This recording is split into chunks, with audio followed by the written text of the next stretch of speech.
blessed person by the divine.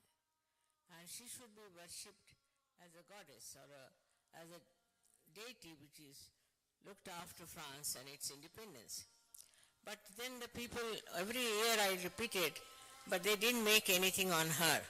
So I was very happy to see Joan of Arc represented here. Actually, in my own life, I have seen at a very young age of 14 years and 18 years, I was fighting for the independence of our country.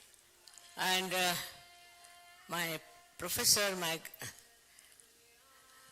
principal of the college, told me later on that I knew that you are the Shakti, because how could you all alone fight these people? So I must congratulate you all for making such a nice play out of Joan of Arc, and all the actors, especially the lady who acted as Joan of Arc was remarkably good. I really must say that I never expected Sahaj to come out with such a nice drama on Joan of Arc. Practically she was forgotten because lastly she was burnt. And so many asked me if she was the Blessed One and looked by the goddess, then why was she burnt? Why was she destroyed? So all of them have to face, all the saints had to face all the negativity. And even if they die, doesn't matter, they are eternal. So it's not a very sad thing to think that all the people who are saintly have to suffer. They can suffer because they can afford to suffer. They have a power to suffer. And that's why everybody who is a saint is itself. May God bless you all. Thank you very much for the nice entertainment and for bringing out all the talents of the world.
Cut the video.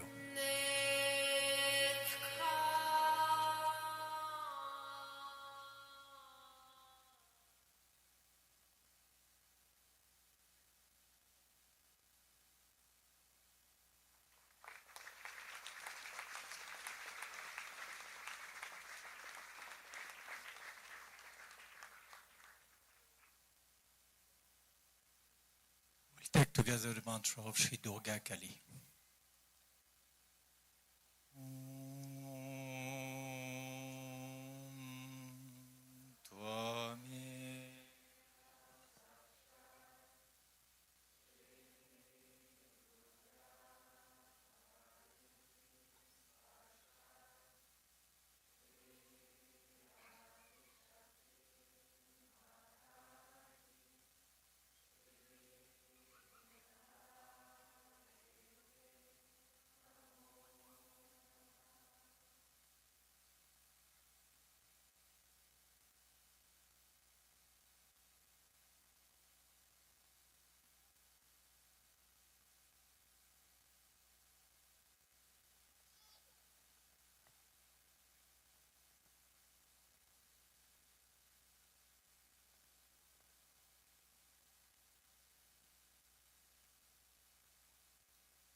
Jai Shri Mataji.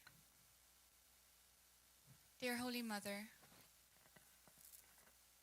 we, the Sahaj yogis, from all around the world, gathered here today in your Nirmal temple with full open hearts, wish to invite you to this Saturday evening program in preparation of Shri Krishna Puja. We pray for your presence throughout the program, that you may be pleased with all the offerings we surrender at your lotus feet. Mother, please bless us in preparation of Shri Krishna Puja with the complete joy and spirit of the collectivity. We thank you for everything, Mother, for bringing us all together here. Jai Shri Mataji.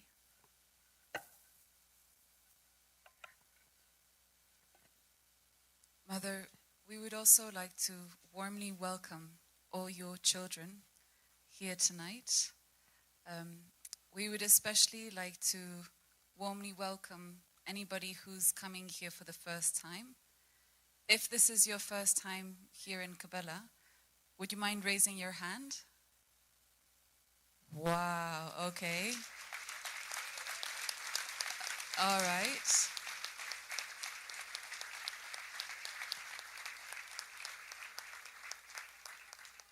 And we would also like to warmly welcome, Mother, your children who have traveled from far to come here. Frequently, us Europeans who come to Cabella, we don't realize how lucky we are to just hop in a car and drive down. But there are people who have come from India, also from South America as hosting countries. If anybody from South America, Central America, North America are here, can you raise your hand?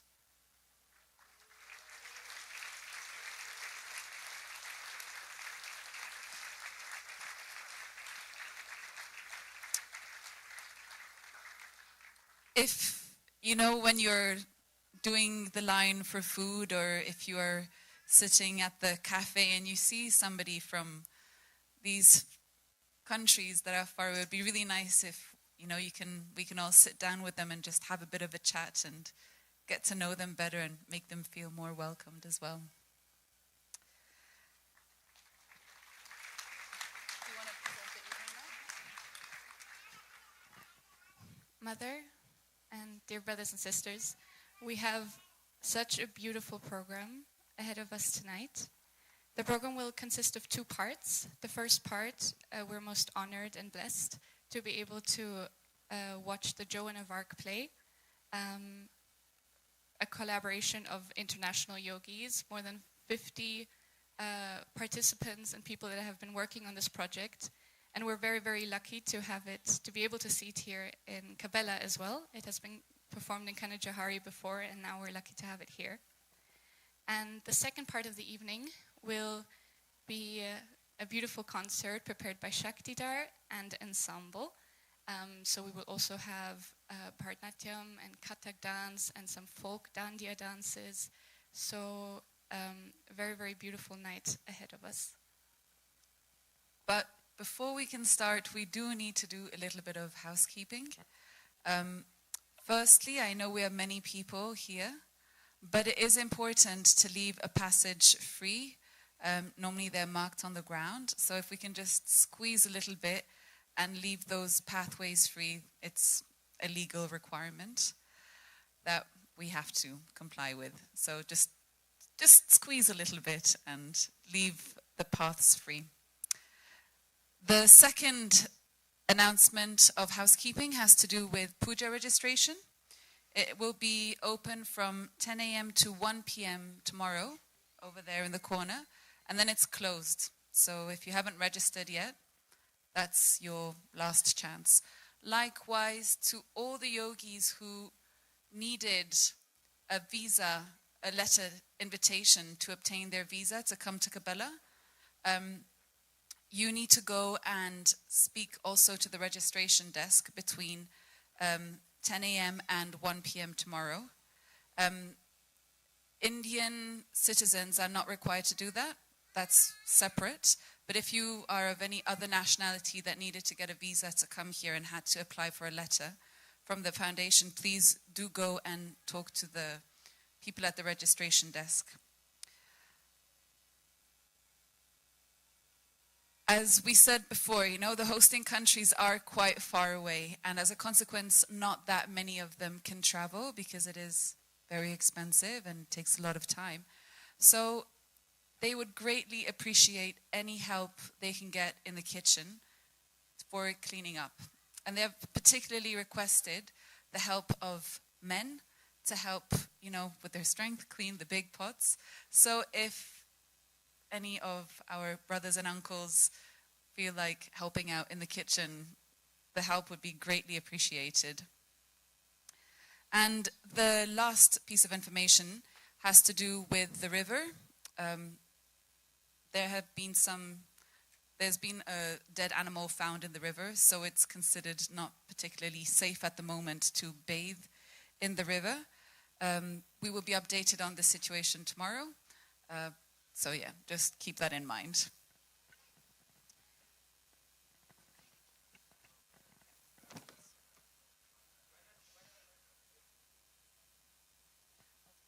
So we would like to, before we start the play, we would very much like to ask Auntie Elena from Washington, D.C. She is the director of this play. We would very much like her to come and say a few words about what it is that we are going to see here tonight. So if Auntie Elena could come.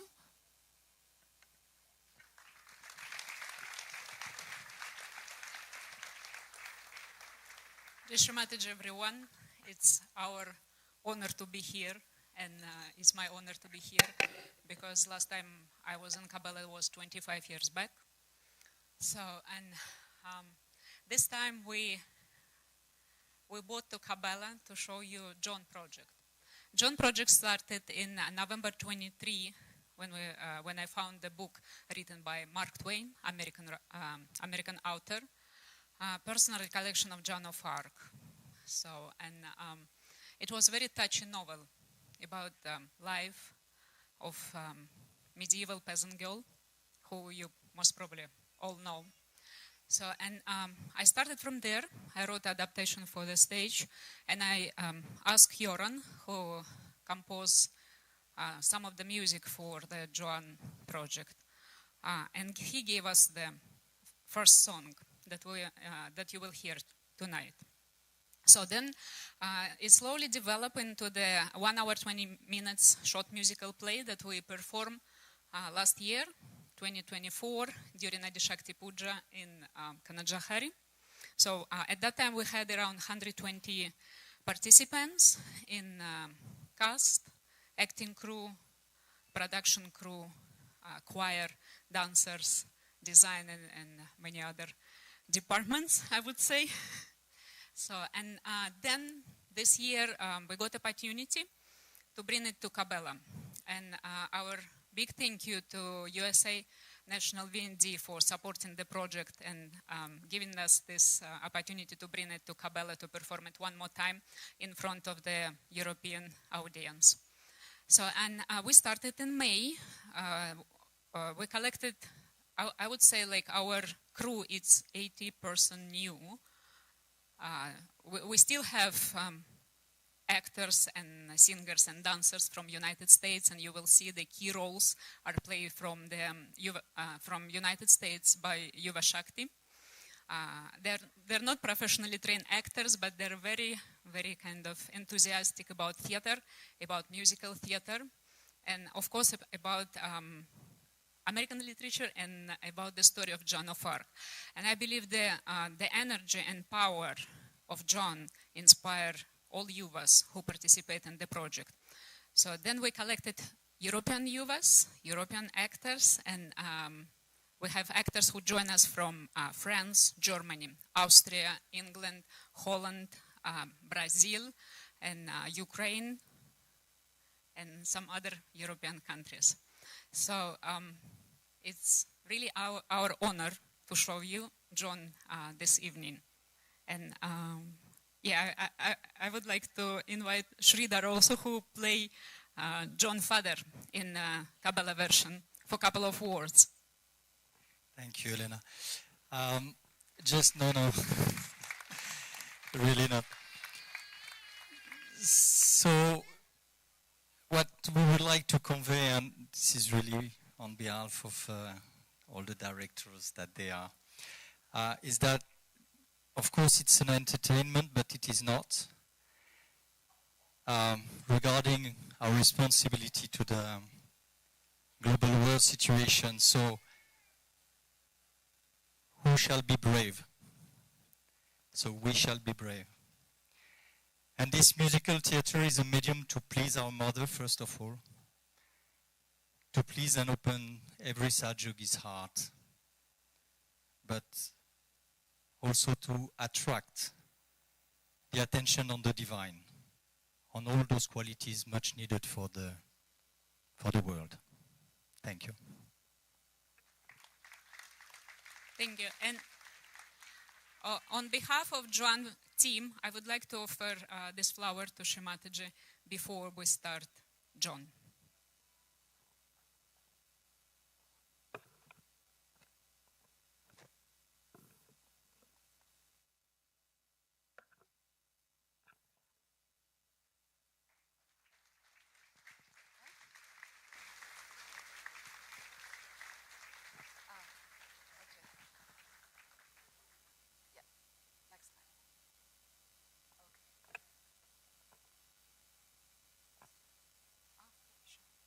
So, and we have 1, 2, 3, and we have this tradition that I check all team, readiness of all team.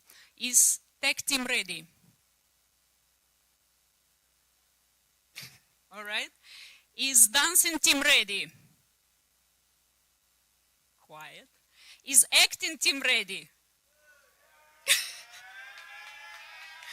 Yeah, actors are always ready. Is tech team ready? Is singing team ready? All right, then action.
Very often, we don't fully understand someone's greatness until time and distance reveals their true significance.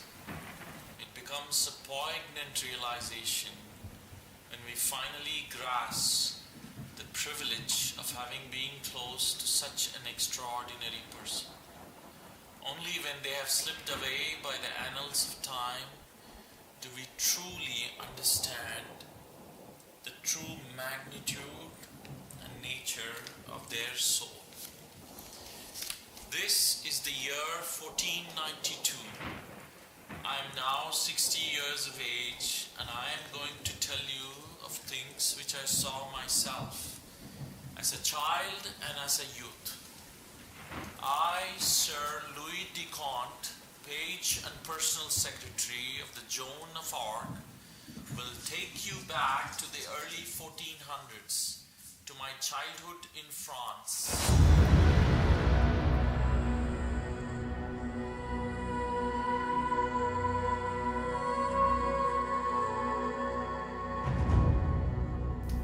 France. Oh my dear France. We had fallen to such depths. For over 75 years, the English had held their grip on our land. Our once proud army was now weakened by continuous defeats. In Paris, the streets were plagued by nightly chaos. The mobs were causing destruction and despair everywhere. The plague and famine had ravaged our people, and the weight of this endless war hung heavy upon us. Even within us, there was a deep division causing despair.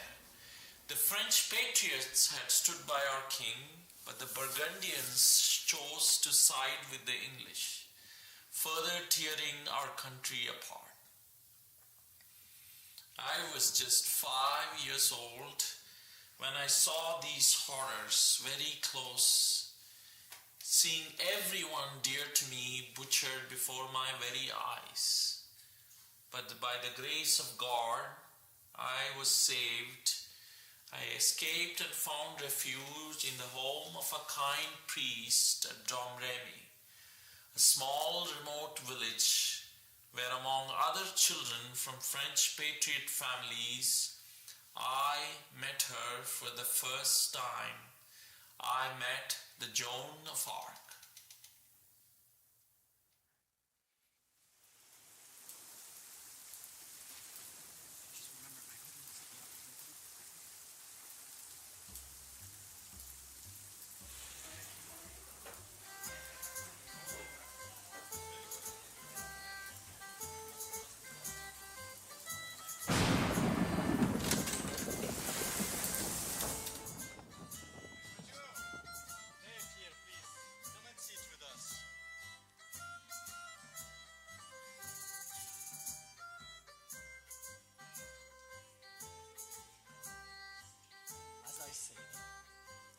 To the forest that night, cold, dark, the wind howling, the ice slicing our faces, not a soul in sight, only the weight of death. Suddenly, something moved. And there I was, face to face with the largest boy you ever seen. What? It was as big as a cow, I tell you. A cow, Jack? Last I remember, that mighty beast turned out to be nothing more than a shadow cast by a scrawny little piglet. Perhaps it was a magical piglet, Papa. One that turns into a boar in the telling of a tale. Louis, here is yours. Pass this to Joan, please.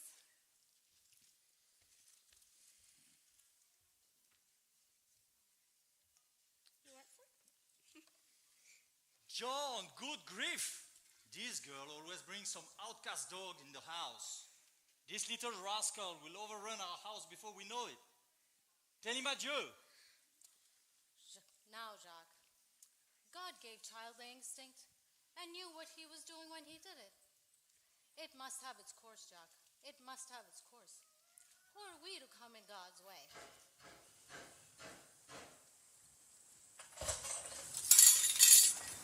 Who are you? And what do you want? My name? Well, ain't it a blessed thing to have a fire blazing like that on a night as harsh as this? And with a solid roof over your head, you're luckier than most, mes amis. Careful, Jacques. He could be English, or one of those stragglers, the legacy of eternal wars. The country is flooded with them. Joan! Sit down! God almighty, bless you, my darling. Sit down, I tell you! But, Papa, he's hungry. I can see it. Let him go work for food then. We have been eaten out of horse and home by his likes. I can't stand it no more. Sit down. Papa, he may be a rascal, he may not be, but he is hungry, and he shall have my porridge, for I do not need it. Rascal don't deserve food from honest people. No bite, no sup shall he have from this home. Sit down, John. Papa, if you insist, then so be it. But I think it is not right to punish one part of him for what the other part has done. It is that poor man's head that does the evil things. And it is not his head that is hungry, but his stomach. And his stomach has no way to harm someone, nor do wrong. What Please. an idea! This is the most foolish speech I ever heard. Jacques, I have to disagree with you on that. There is sense in what the child has said. This stranger, let's talk about this stranger. Maybe we need to realize that we have the privilege of looking after even a stranger. It's not the head. I mean, let's say that the head is in charge. Will we all agree the head is in charge? Yeah. All right, so if the head is in charge, it controls the arms and legs. So if they do something, they're just following orders. So if they do something bad, it's the head that's responsible. Do you get the idea? Yeah. So, Jacques, let's call a meeting and let's talk about what responsibility really is. We want to hear everyone's thoughts. How do we know if this is true? I mean, we don't know where it came from. I heard that Lacey told Amber, who told everybody else, who told Jason's prior girlfriend. Yeah, Mike or something like that. Really? Yeah, it's really weird. I don't know. That's very strange. I heard about it once talking in the middle of, like 10 o'clock yesterday. Really? Yeah. All right, so what is our verdict? There is no such thing as a guilty stomach. Our privilege means that we can feed an empty stomach, even in the body of a rascal. And we do so gladly and gratefully. Yay. All right, John, give him the porridge. Papa, the man's stomach was so hungry that it would not be wise to wait. And I couldn't tell what the decision would be. So I already fed him. C'est pas possible! All right, what is your name and what have you done? My name?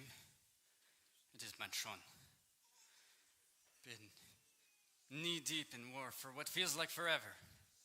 Seen the English lot stomping through Paris like they own the place, while us French lads have dropped like flies, one after another, by the thousands. I'm done now. Had enough of this bloody war. Heading home, if I can call it that. Just want a bit of peace and a scrap of food. And you, little maid, whom God keep, you have brought me from death to life this night. Now listen, here is your reward.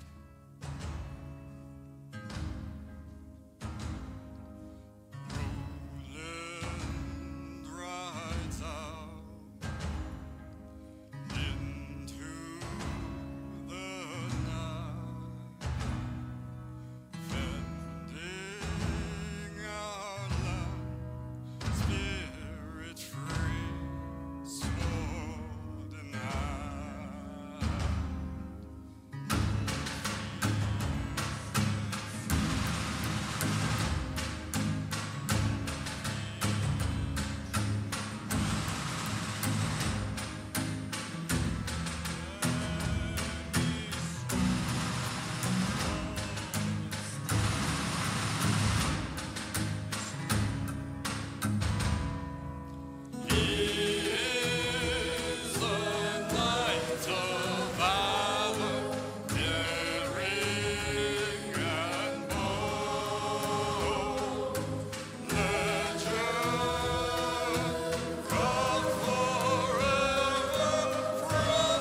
a sword in my hand and courage in my heart, I will stand tall against the enemies, fearless and determined. I would fight for my France. So would I. I warned you, I would not turn back from the field, though all English were in front of me. Puff! Girls can brag, but that's all they're good for. There are thousands of them come face to face with a handful of soldiers once. If you want to see what running is like. Look, here's little Joan. She's going next for a soldier. See her plunge into battle like an old veteran. Yes, indeed, and not like us common soldiers, but an officer with armor on. An officer? Why? She will be a captain. No, a general, I tell you. With 100 men on her back, or maybe girls. And dear me, when she starts for the other army, you'll think there's a hurricane blowing them away. Hey, Joan, don't mind these silly chaps. Let's see how their brave tongues hold up when the real deal hits. Run to the tree, and whoever's last will be called a tenderfoot forever.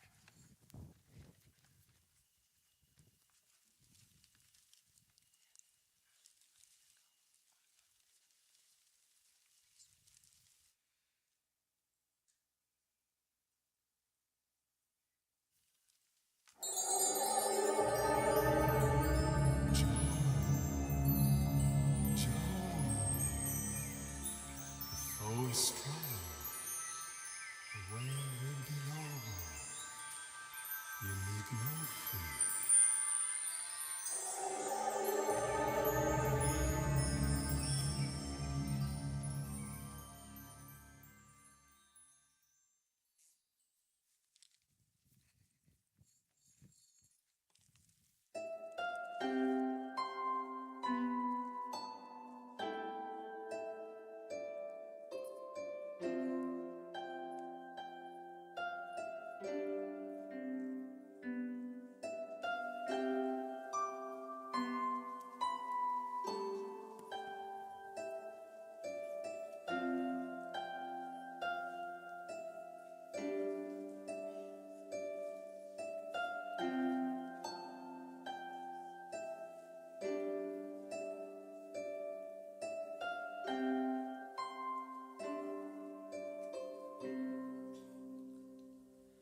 France. She needs no other. The king has died, and a treaty has been signed between France and England. By it, France is betrayed. Henry of England will marry Catherine of France, and the child born of that union will inherit the throne of both England and France. And until then, Henry of England will be the ruler of France.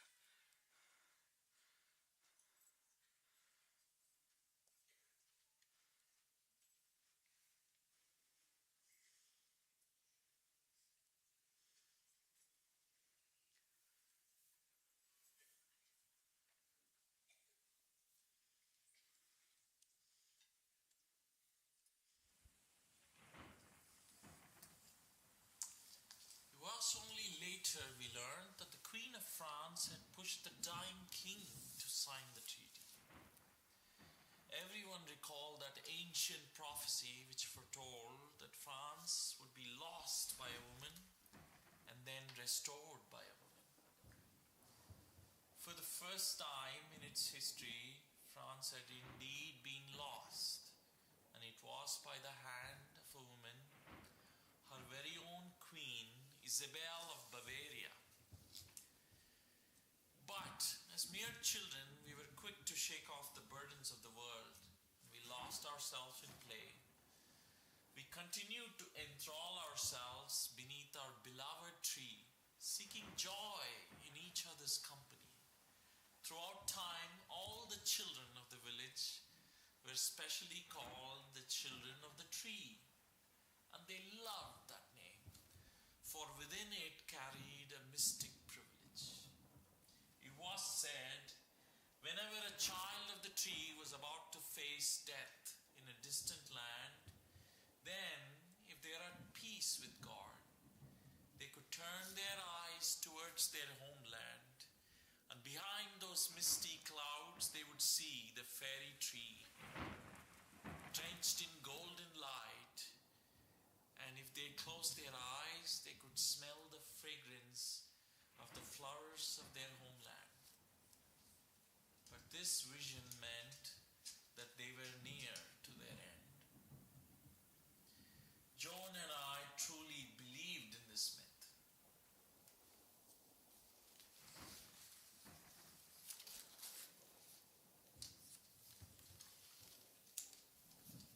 As time passed, I noticed Joan was spending more and more time alone under the fairy tree. She became a lot more withdrawn and often lost in her own thoughts.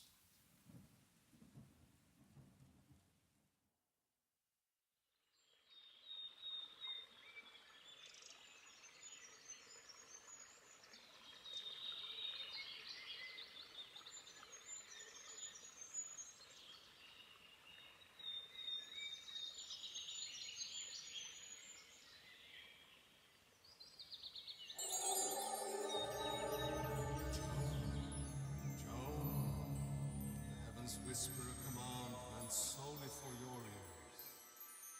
Rise and embrace the divine purpose laid upon your shoulders. You are the chosen one who cast off the chains of oppression from France's weary soul. The foe is strong. The way will be long. The hour is now. But I'm so young. Oh, so young to leave my mother and my home and venture out into this strange world to undertake a thing so great. When God fights, it's of small consequence whether the hand that holds the sword is big or little. Your hand will bear the sword. Approach the king, ask for the army, and set France free. How can I talk to men, be comrade with men, soldiers?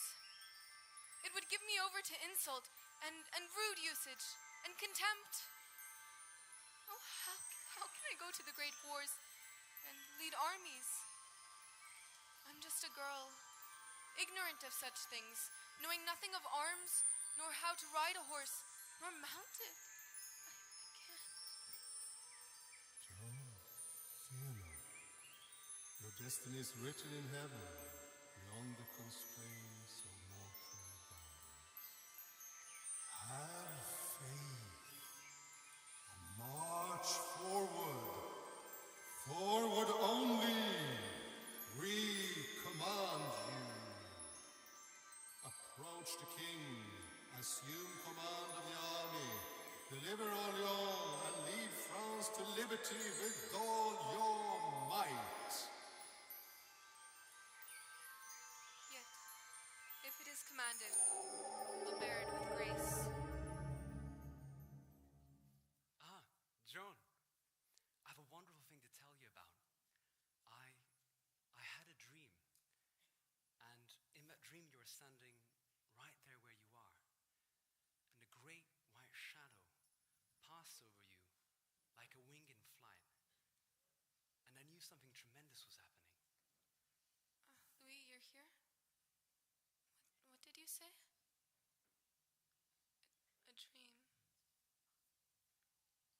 But that was not a dream, Louis. What you saw was not a dream. Then what was it? Archangel Michael, the chief and lord of the armies of heaven. Archangel Michael? Joan, weren't you afraid? Did you see his face? Indeed, I was not afraid, because this was not the first time. The first time I was scared, but that was 4 years ago. 4 years? So long? Have you seen him many times? Yes, many, many times. So, it's that which made you silent and not as you were before. But Joan, why didn't you tell us about it? Because it was not permitted. But it is now, and soon I shall tell all. I still can't believe it. For 4 years you've been seeing that great white shadow. And with it comes voices as well. Several saints come, attended by myriads of angels. And they speak to me.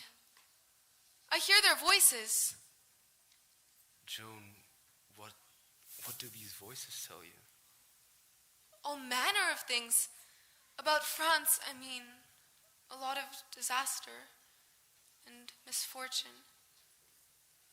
But France will be made great and free again. But how and by whom? That was not told. Not until today. Joan, what did they tell you today? God has chosen the smallest of his creature for this work. And by his command, and in his protection, and by his strength, and not mine, I am to lead his armies, and win back France, and set the crown upon the head of his servant that shall be king. You, Joan, a girl, lead armies, fight amongst men? Yes, Louis. I am enlisted. I will not turn back. I will go to the king. A year from now, a blow will be struck, which will be the beginning of the end. And the end will follow swiftly.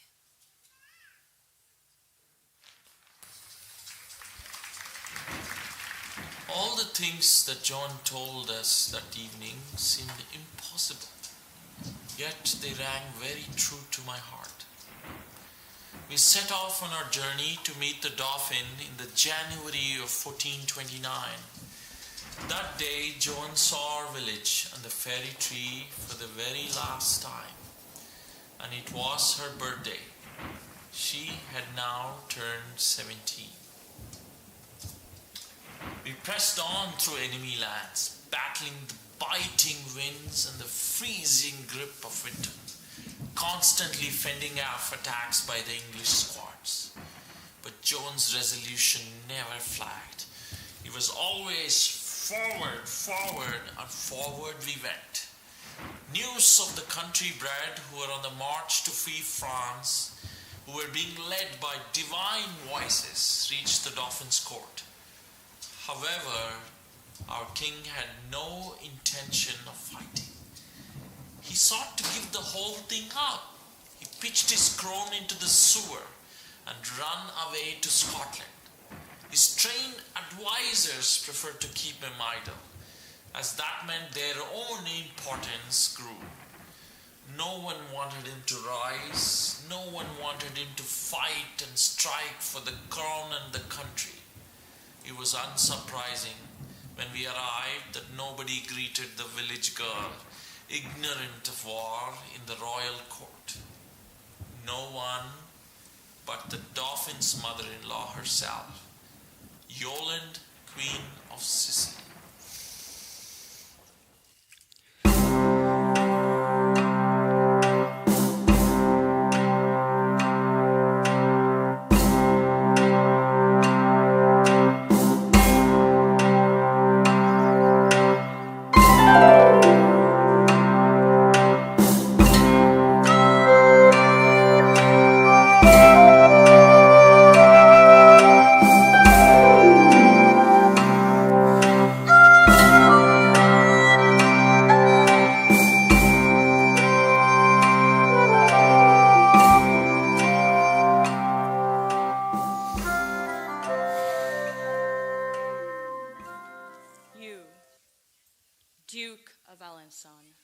Master of war and veteran of numerous bloody battlefields, you are telling me that a 17-year-old village girl is determined to see the king, aims to rally men at arms to free France? Oui, Votre Majesté. All of France is abuzz with talk of her. She fought through 500 miles of hostile English territory, never losing heart, never showing fear, causing entire squads of enemies to flee at her sight. And now she stands ready to face the king. As you said, she, a modest, gentle, shrinking creature, threw her shepherd's crook, dressed herself in steel and marched here? She to whom a king must be a dread and awful presence will stand up before him and say, "Be not afraid. God has sent me to save you and France." Oui, Votre Majesté. That's exactly what she wrote in her letter to the court. Give me the letter.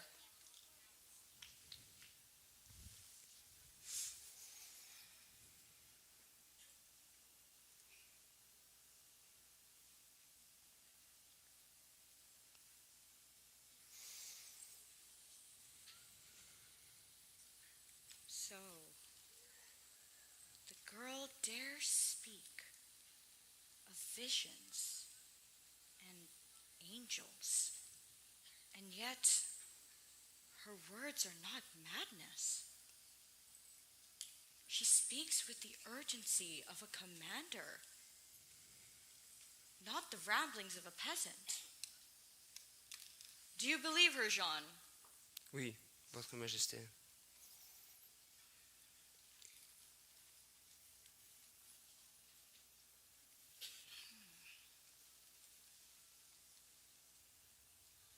Whether she comes of God or not, there is something in her heart that raises her above men in France, high above them all.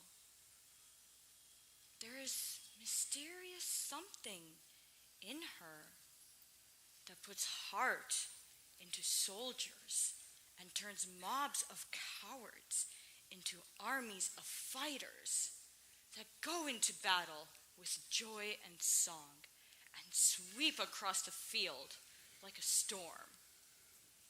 That is the spirit that can save France. It is in her. I feel it now. The king must see her, face to face. After numerous days of delays and battles against the protests, obstacles from the court, Queen Yolande was finally able to get victory over the king's keepers. And she convinced the king to see Joan.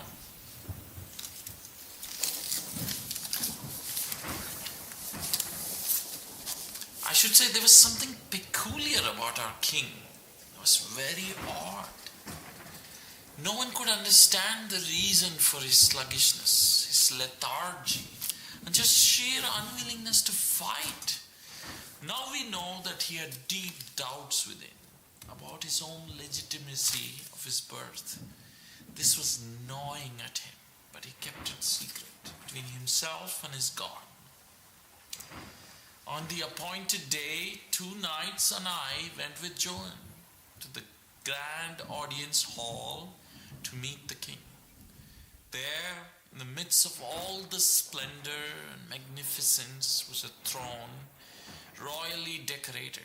Upon it sat a figure adorned with a crown and a scepter, dressed in nobility and blazing with jewels.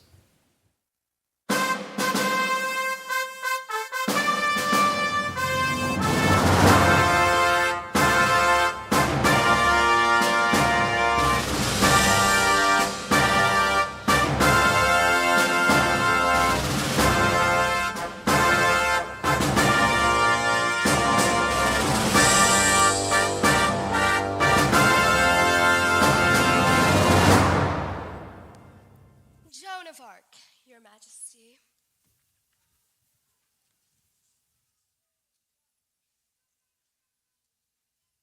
He's not the king. They played a trick on me, Louis. That is not the king that sits there. He's an impostor. I begged you, in the name of my country, to let me see the true king. My lady, the true heir of France is before you. How can you dare question the blood royal? If you do, then go ahead and find the one you believe to be the true heir among all these noble people here.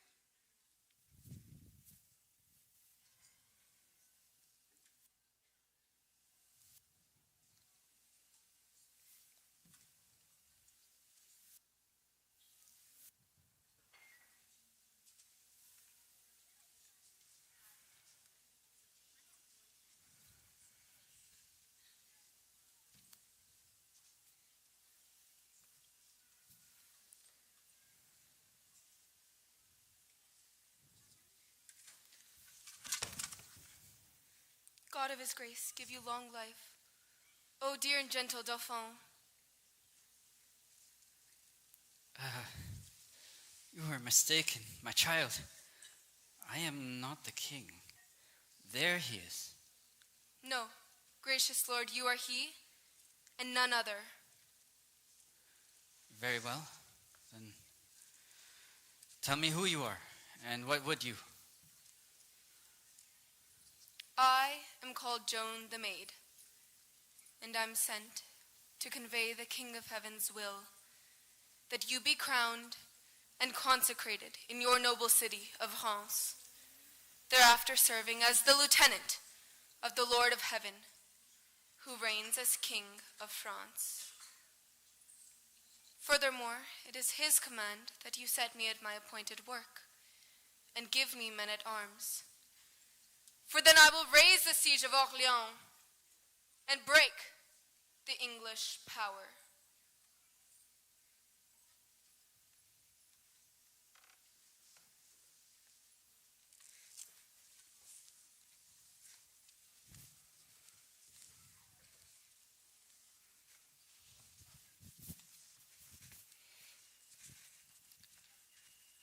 Joan, I wish to have faith in you and your holy mission, and in the divine nature of these voices you possess, which are hidden from mortals. But how can I truly believe unless you offer me an undeniable proof? Show me a sign.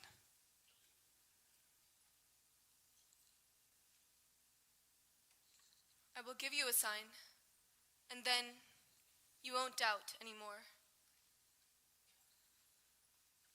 There is a hidden worry in your heart that you tell no one about.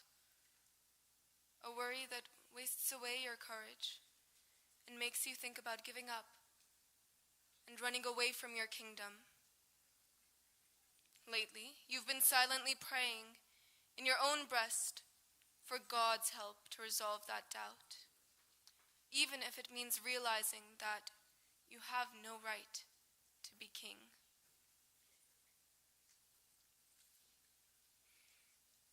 My prayer, it was secret to my breast, and none but God could know about it. Very well. The sign is sufficient. I know now that these voices are from God. And if they have said any more in this matter, tell me. I will believe. They have resolved that doubt, and I bring you their exact words. You are the rightful heir to your father's throne, and the true heir of France. God has spoken. Now lift up your head, and doubt no more. But give me men-at-arms, and let me do my work. The true heir to my father's throne, and the rightful heir of France. God in heaven. Here, Duke of Alençon, Jean de Noir, Gilles, Raoul, be present.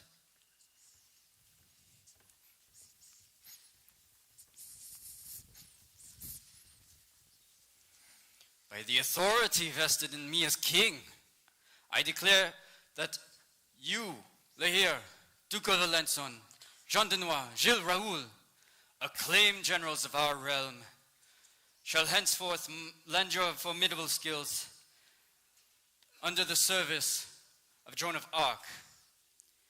It is under her command you must march forth with unwavering resolve, united in purpose, to achieve a victory for a crown and our country. A girl? Votre Majesté, your will is our command.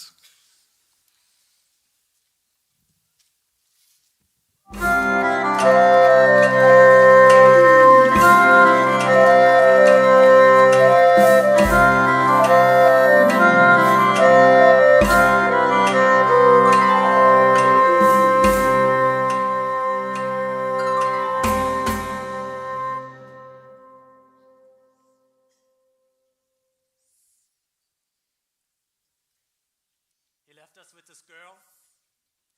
I have pledged myself entirely to the Dolphin. You know that.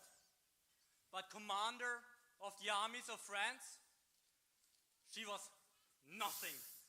Not a sergeant, nor a corporal, not even a private. And now in one step, she's at the top. Who? She? The girl? Look at her. Her skinny arms. Do you think she could even hold a sword straight? Nah. Forget it. Our Dolphin has gone mad. Calm down, Dunois. Calm down. Calm down. How can I calm down, John? The Dolphin's decisions are madness. Pure madness! Dunois. We have fought tooth and nail for this cause. And now that girl, that peasant girl, is giving command of all forces. How is that just, John? Dunois, I won't repeat myself. Now you're commander-in-chief. How shall we embark on our mission to liberate France? Should we begin by cleaning the cow stables? Or perhaps by tending to some laundry? Mais c'est toi, Dunois. But she is the chosen one, blessed with the power and guidance to lead. And there are those who bestowed those powers upon her. So be mindful of your words, monsieur. But, Jean. We will free Orléans. Jean, Orléans is a tough nut to crack. The English are like a solid rock with their well-fortified fortress and large amount of troops. Our best way is a waiting game. No. We will carry them by storm.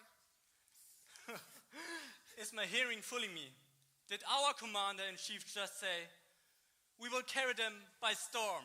Yes, carry them by storm. By my baton.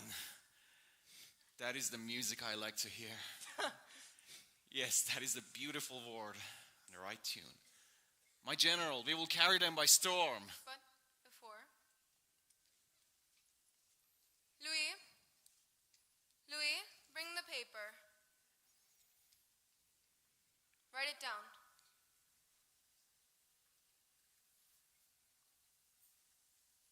King of England, and you, Duke of Bedford, who call yourself Regent of France, Earl of Suffolk, do right to the King of Heaven. Render to the maid who is sent by God the keys to all the good towns you have taken and violated in France. She is sent hither by God to restore the blood royal. She is very ready to make peace, if you will do her right, by giving up France and paying for what you have held. And you, archers, companions of war, noble and otherwise, who are stationed before the good city of Orléans, be gone into your own land in God's name, or expect news from the maid who will shortly go to see you, to your very great hurt. King of England, if you do not do it, I am chief of war, and wherever I shall find your people in France, I will drive them out, willing or unwilling.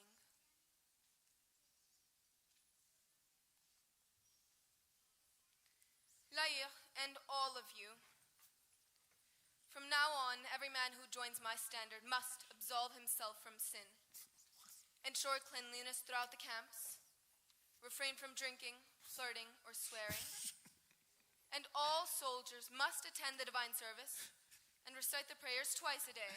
My dear child, my men are forged in the fire of hell. These poor darlings of mine. Say their prayer. They'll see us both damned first. But, dear man, you are going too. I? Impossible. This is lunacy. Oh, no, it isn't. You will attend the divine service twice a day. In the morning you begin, and after that it will come easy. Now kneel, and repeat after me. Our Father, who art in heaven, hallowed be thy name. Thy kingdom come, thy will be done. Our Father, who art in heaven, bread, thy name come, thy kingdom come, hallowed be thy name. This is not the way. You must have heart and believe in your prayers. Let your faith be your strength to guide you to victory. Again, our Father, who art in heaven, hallowed be thy name. Thy kingdom come, thy will be done.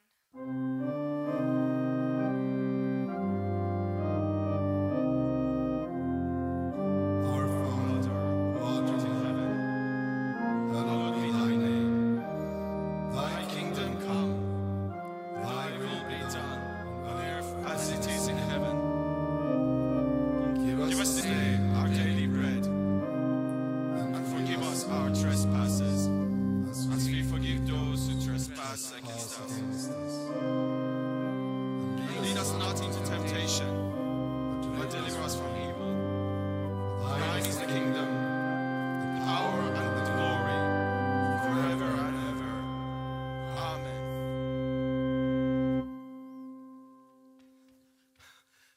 answered.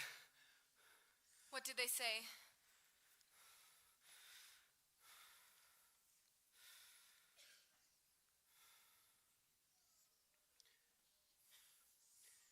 You French witch, we will capture you and burn you if you don't clear out now. Go back to your proper trade of tending cows?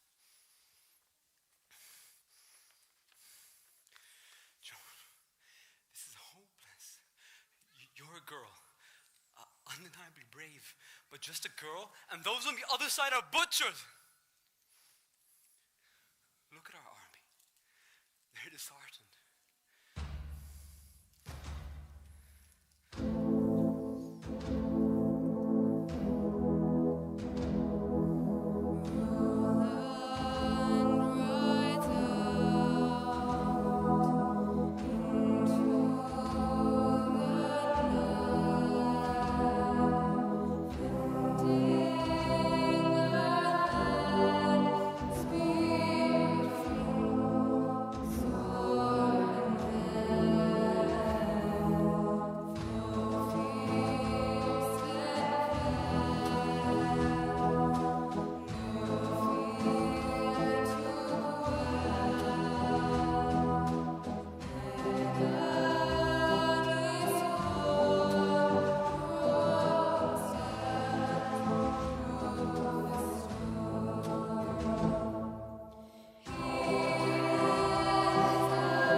Steel flash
hear me? Orleans is delivered. Yes. Orleans is jubilant with victory.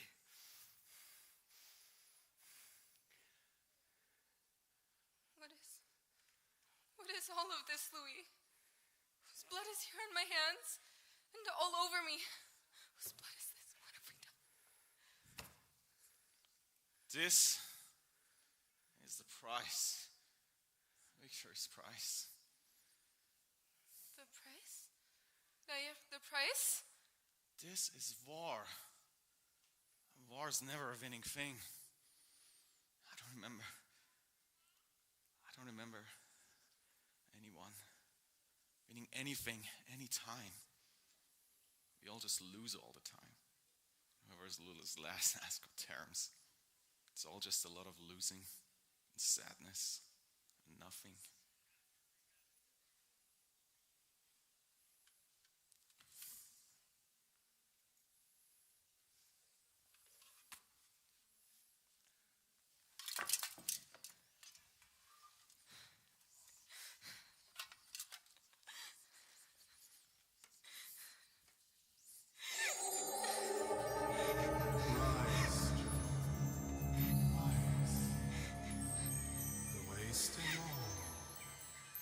Stand strong, let your hand go small, hold the sword up high. The nation's hope should never sway, nor Charles's coronation delay. We gave you command, you follow our lead, and let the sky above put end to this bleed.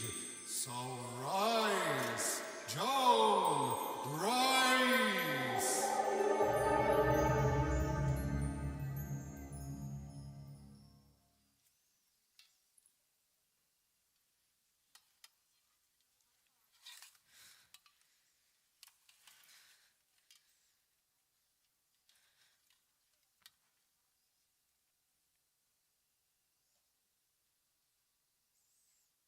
I didn't want any of this. This was never my wish.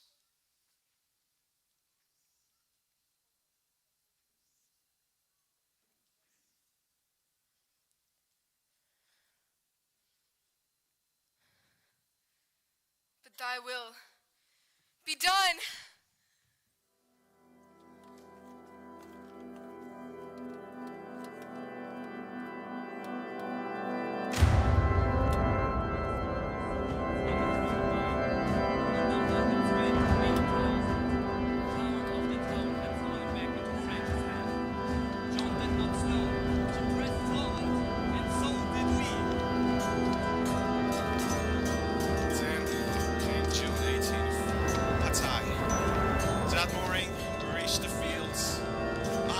battalions in, closing fast on the English. When we struck, it was swift and hard. Their lines broke like brittle wood. Panic surged through their ranks. I was with the Roi. John was with us. We watched the year from afar. Oh, Satan and his hellions! Watch them go. Blow after blow. The enemy fell away in mad retreat.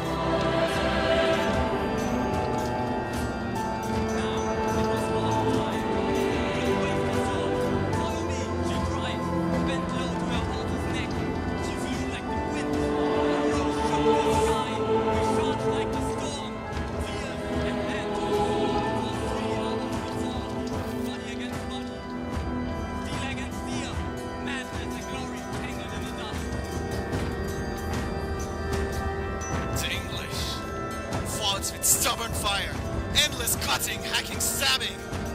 But through it all, we saw her, that slight figure in white armor, riding through the heart of the storm. She was a standard. She was a flame. She was a The English garrisons shattered. They fled, and we pursued. The Battle of Puja was won.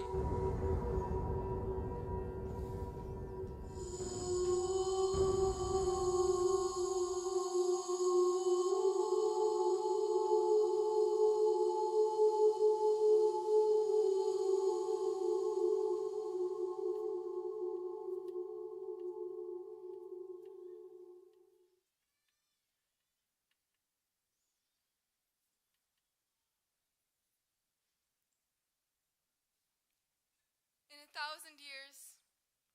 1,000 years. The English power in France will not rise up from this blow.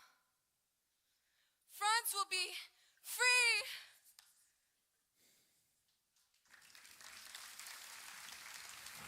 France was now on its feet, moving forward. The banner of Joan waved over Orléans, Patay, Troy, Rheims. Now just the name of John was enough to send shivers down the spine of the English soldiers, made their hearts shrink. We marched through free cities, moving between the emotions of a grateful country people, all along the route. They crowded around John, even touched her feet. They touched her horse, her armor. They even knelt on the road and kissed her footprints. Never during all those days did I see anybody stand there with covered heads while she passed. The 17-year-old peasant girl was now their hero, the deliverer of France. Her fantastic dream, the incredible dream, the impossible dream was now being fulfilled. The enemy's power was now broken. Now, the final thing to complete the mission that God Almighty gave her was the coronation. And then she believed she would be forever done with the war.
Save the crown.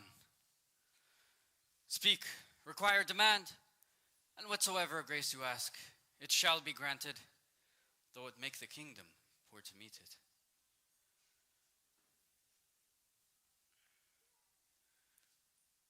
Then, O gentle king, if out of your compassion, I pray that you give the word that my village, poor and hard by reason of the war, may have its taxes waived. It is commanded. Say on. That is all. All? Nothing but that? It is all. I have no other desire. But that is nothing. Less than nothing. Ask. Do not be afraid. Indeed, I cannot, gentle king. Do not press me. I have only this alone. She has won the kingdom and crowned its king, and all she asks and all she will take is this poor grace. And even this is for others, not for her. And it is true. Her wealth, measured by the dignity she carries in her head and heart, it is beyond the riches any king could bestow. She shall have her way. It is ordered that starting today, Domremy village, home of Joan of Arc, shall be exempt of all taxes forever.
France is on its way to freedom, and the heir has been crowned. What lies ahead? Last night, Louis, I saw our fairy tree, clothed in magnificent golden light. Joan, you can't leave us. Not now. You remember how as children we used to hold hands and dance around our tree and sing our song? Now what has kept your leaves so green? Arbre fade pour le monde. The children's tears they brought each grief, and you did comfort them and cheer their bruised hearts, and steal a tear that healed Rosalie. I know a dreadful thing lies ahead of me, Louis. But right now I long to be done with the war. I yearn for peace, to return home to my mother, who needs me dearly.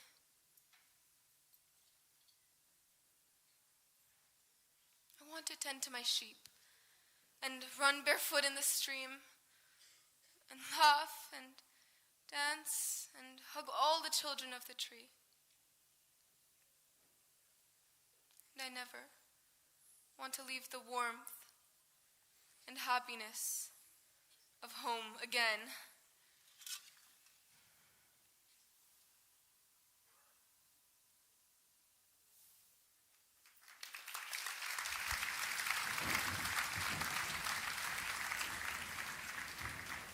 Now I will draw the curtain on the most deplorable, pathetic military drama that has been played on the world stage.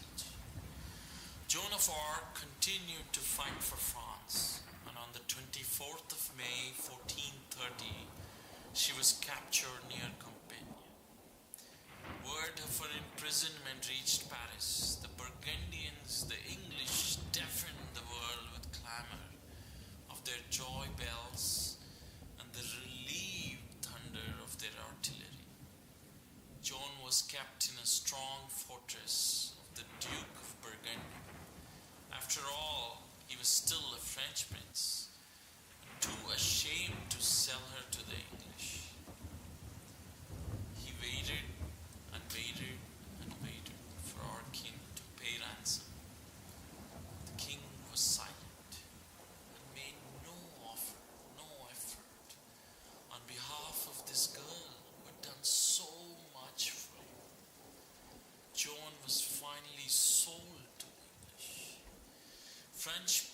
who sided with the enemy put her on trial.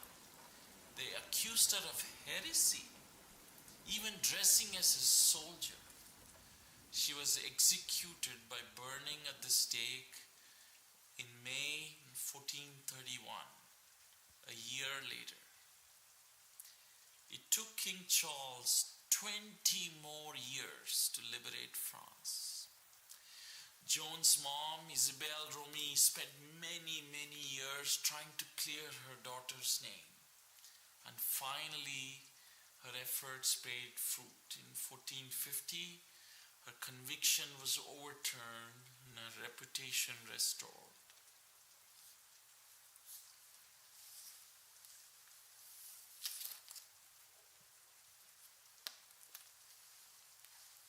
Many years have passed now, and many more will follow. But I know for sure that this slender girl in her first bloom, with a sword in her small hand, who served as her country's bond, will forever stand as a symbol of valor and patriotism. And millions of girls who will be born in France and the distant lands will carry her name through all of the ages until the very end of time.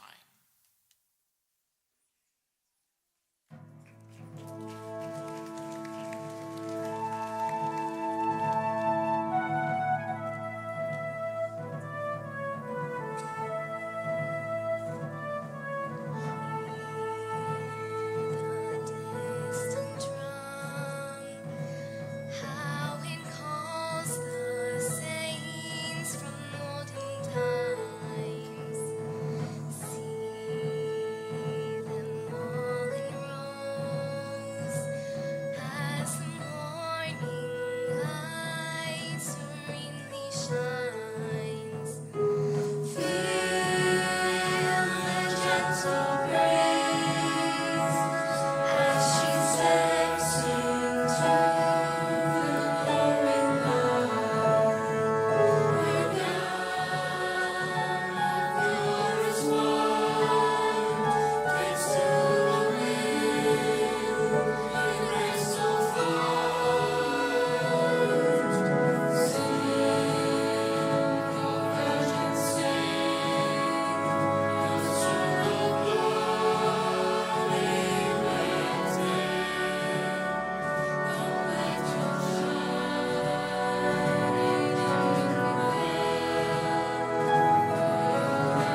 Thank you so much for that performance.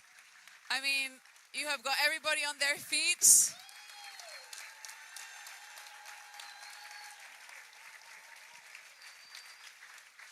Just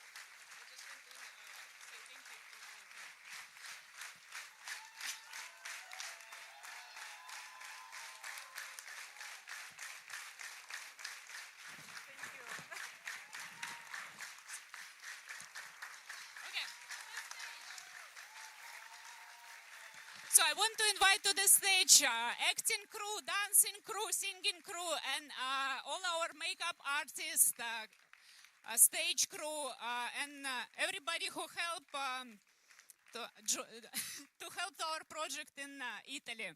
So big thank you to technical team and everybody who our makeup artist.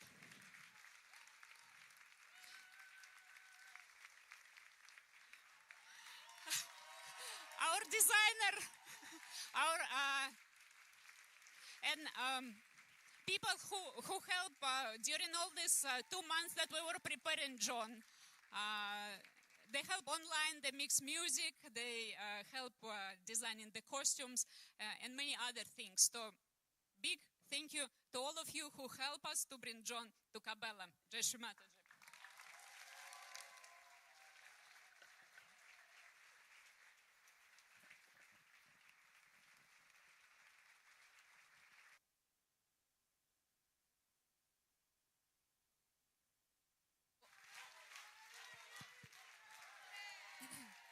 So, to all the performers, to all the people who were involved in this magnificent play, we have some petals that you can come and offer to Mother over here at the front.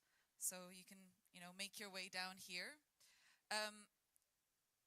Elena, if you're still around, I would love to ask you 1 or 2 questions just about the process.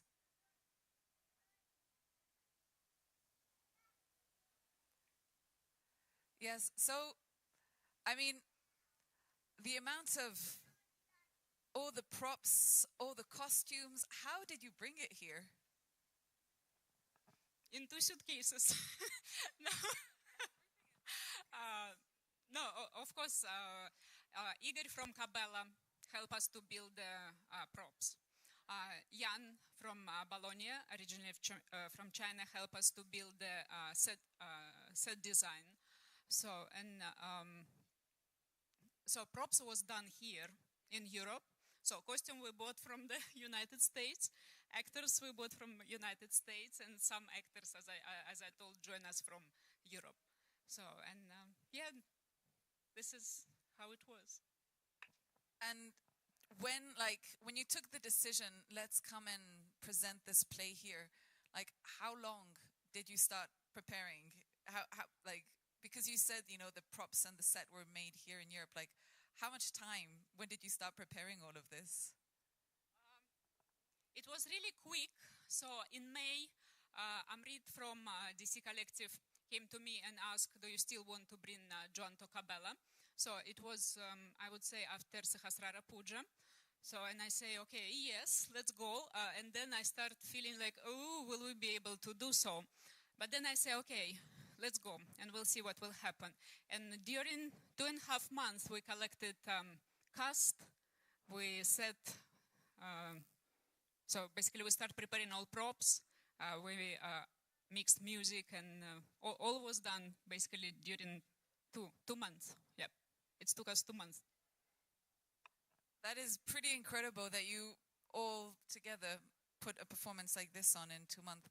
I have to say it was really moving. It was deeply moving. And Joan of Arc did a beautiful, what a performance. It was really, really touching.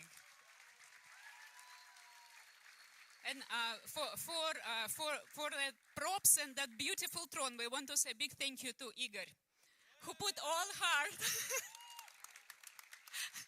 It was... Yeah, all the wood carving, all the thrones, and everything has been done by Igor and his team. It was very touchy. Thank you so much, Igor. Thank you. Thank you. There are also some sweets for everybody who took part in the play, and they'll be distributed just backstage afterwards. So, I'm sure you're going to go and celebrate what you have achieved over here. Yes, once again, thank you very much. Yeah.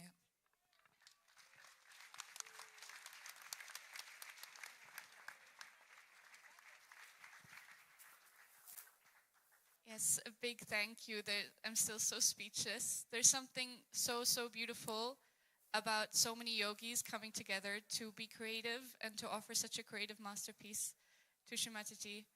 As plays, Mother always loved plays, and plays were always performed for Mother, and it's such an integral part of our evening programs and of our Sahaj culture and Sahaj creativity. Thank you so, so, so much for performing this. All right, so now we move on to the second part of the evening, which is Shaktidar. Very exciting and beautiful performance ahead of us. And while Shaktidar and ensemble are being set up in the back, I would like to invite Uncle Arno, who will talk about poetry.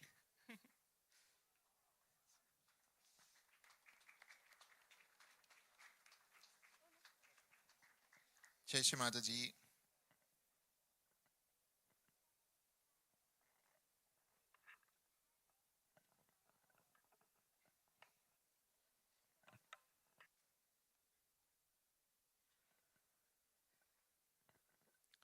Shri Mataji,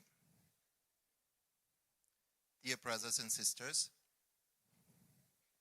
it's a great joy and great privilege for me to share a few poems with you.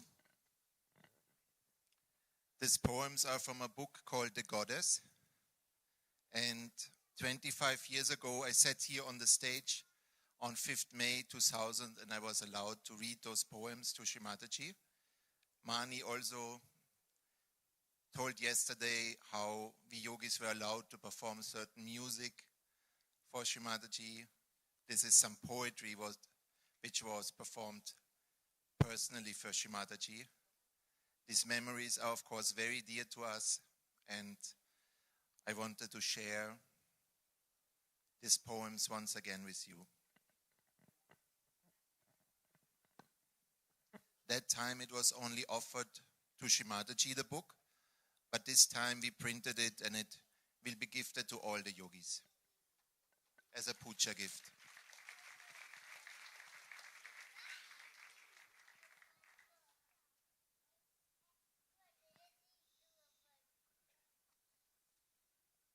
The first poem, it's about the subtle system within us. We call it subtle system. It sounds pretty mechanical, but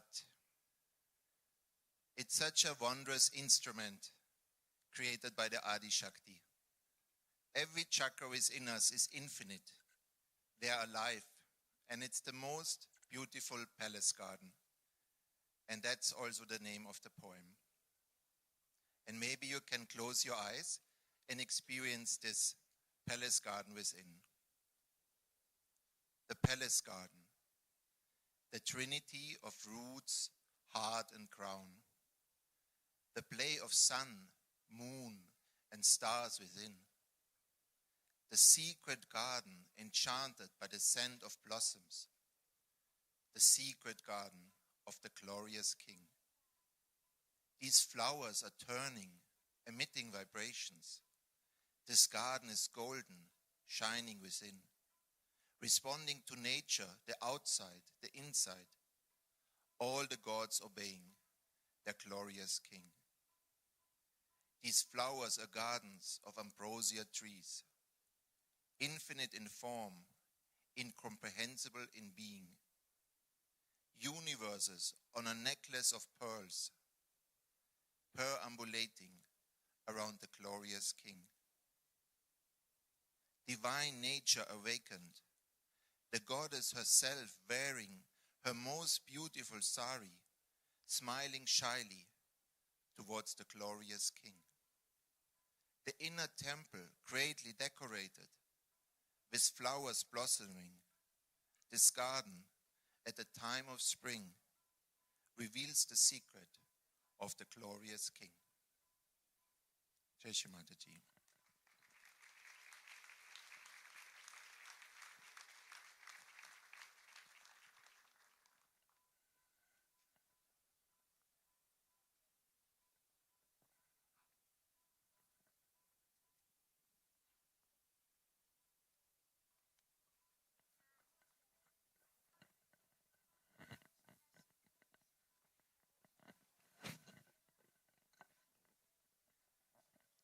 The next poem is called At Your Doorstep.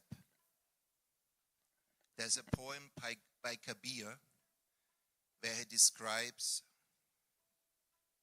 there's a place where millions of Krishnas pray, where millions of Shri Vishnus bow their head, where millions of Shri Shivas are lost in contemplation, and where millions of Shri Saraswatis play the veena. So Kabir, he describes the highest of heaven, where there's not just one Brahma, but millions of Brahmas. And I feel here in Cabella, when we come together and we receive the darshan of the Devi, but also the companionship of each other, we are maybe not in the highest heaven yet, but here we have the chance to go there. This is the gateway where we can reach the highest of heaven and where we can go so deep. And the next poem is about that threshold, that we are at the gateway, that we are at the threshold to the highest of heaven. At your doorstep, leaving the lies of this world behind, I have come to your doorstep. O Devi, taking all my courage, I knock at your door. Leaving the lies of this world behind, I have come to your doorstep. O Devi, freeing myself from the cancer of greed, I knock at your door. Leaving the lies of this world behind, I have come to your doorstep. O Devi, freeing myself from lust and envy, I pray you might allow me to enter. Leaving attachments and fear behind, I pray for your permission to enter.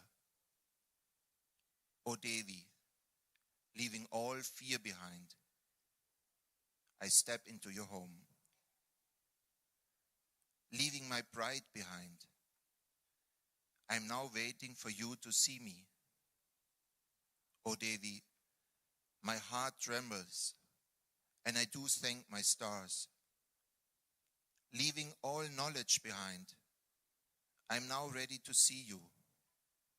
O Devi, I can hear your laughter through the big oaken door. Leaving success and failure behind, I am now ready to see you. O Devi, your fragrant presence purifies my very soul. Leaving my own name behind, I am now ready to see you. O Devi, as I enter your darbar, I immediately fall at your feet. Leaving past, future, present behind, I fall at your lotus feet.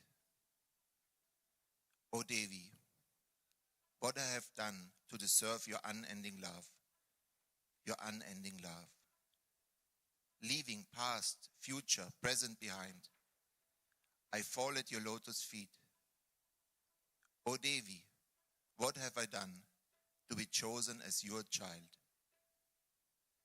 When time stops, when the earth stops rotating around the sun and freezes in mid-air, you are still sitting in front of me, smiling kindly, unwavered by the waves of worldly despair, where universes come and go, where creations are born and fade away, like the reflection of the sunset on the sea, You are still sitting in front of me, smiling kindly, a cup of tea in your hands, always the mother, always concerned about the well-being of your devotees, which are dearer to you than the blood flowing in your very own veins, where crores of deities have come to worship you, where the air is thick with Chaitanya, and saints and munis are lost in Shraddha.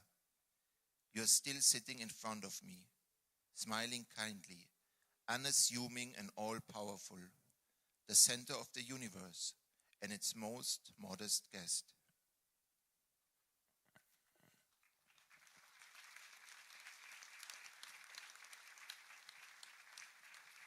Jai Shri Mataji.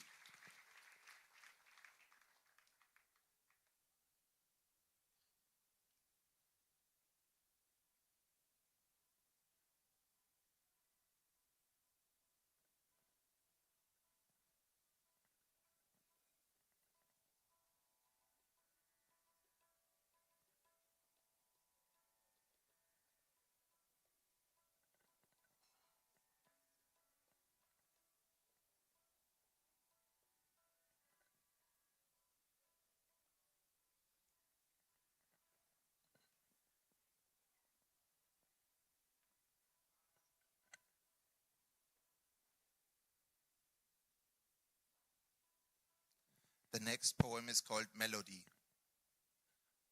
The goddess is a melody which changes itself incessantly, goes up and down, modulates and variates, never repeats itself, but is eternally new.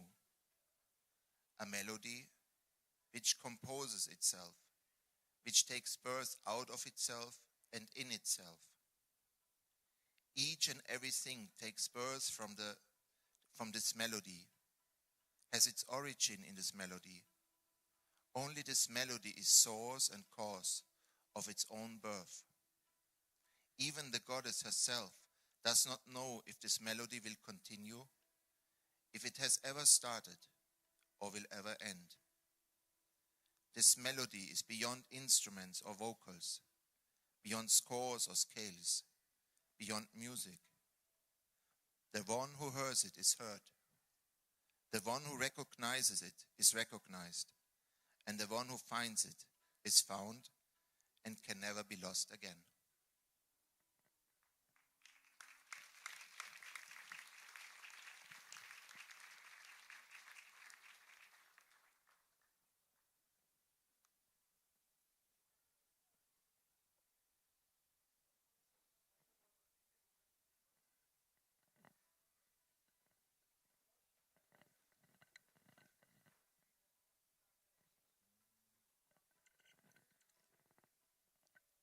Can you hear the poetry well, or is it interfering with the tabla? Is it okay? Okay, fine, good.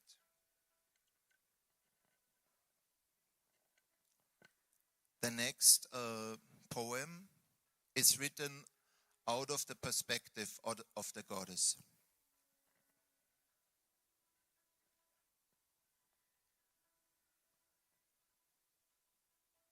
So it's the goddess talking to her creation. Feast of love. Oh, how I wish that you can find the joy that I emanate. Your insisting on spiritual famine makes me laugh. Throw away these crumbs. Share the limitless with me. I'm offering you a feast of love. You can take it or leave it. It's your free will. But I'm offering you a feast of love. Throw away these worldly crumbs. Don't hesitate. I'm offering you a feast of love.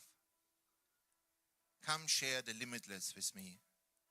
Come breathe the limitless with me. Come dance the limitless with me. Oh, how I wish that you can inhale that I am. This subtle, gentle ocean of joy. This subtle, gentle ocean of joy. This subtle, gentle ocean of joy. Jai Shri Mataji.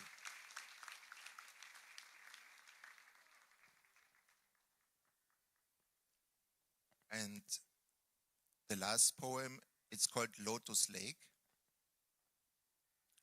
It has 4 parts. The first part is the daughter of Himavat. The second part, the breath that reflects in my eyes. The third part, 3 kisses. And the fourth part, 4 springs.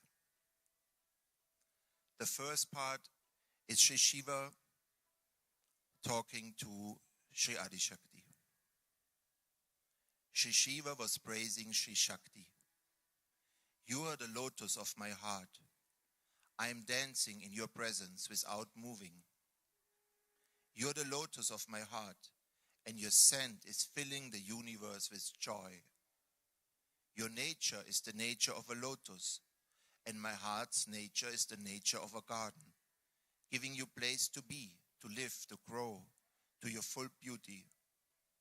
I am the lake, I am the mountain, the garden and the ground, giving you place to be. You are the lotus of my heart. I am the lake of lotus at the feet of the Himalayas. I am even the Himalayas, but you are the sky above.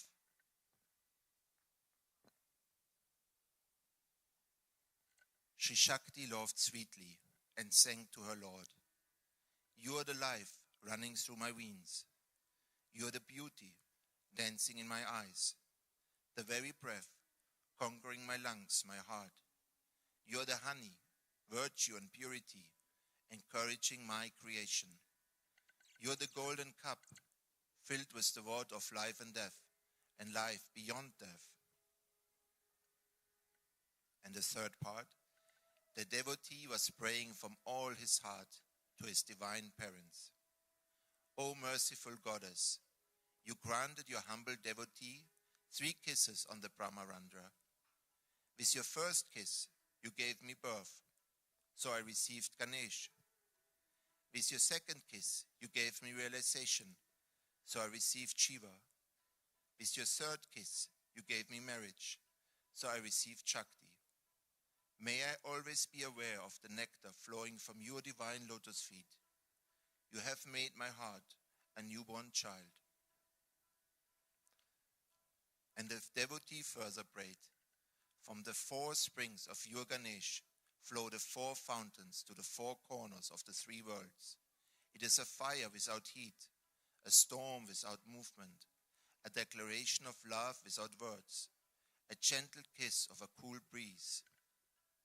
When the Lord, witness to the play of creation, saw his beloved Bhagavati defeating the legions of hell, saving all seekers of truth and taking creation to its fulfillment, he entered a state of supreme ecstasy and praised the great goddess. You are verily the lotus of my heart. I am dancing in your presence without moving. You are the lotus of my heart, and your fragrance is filling the universe with joy. Your nature is the nature of a lotus, and your nature is the nature of a garden, giving, being, living, growing. You, and only you, are the valley, the mountains, the garden and the fruit. You are the earth, the gardener, the rain and the sun, the time of blossom and the celebration of harvest. You are the lotus lake, the Himalayas and the sky above. You and only you are the sun, the moon and the stars. You transform human beings into lotus flowers and rule over a galaxy of lotuses. Therefore, you and only you are verily the lotus lake. Even I am a mere witness to your play, O Devi. The Devi remained silent, meditating with closed eyes, a gentle smile on her lips. The Devi remained silent, her face beaming with joy, wearing a crown of light, her face creating day, her hair creating night, universes circling around her. The Devi remained silent. Jai Shri Mataji.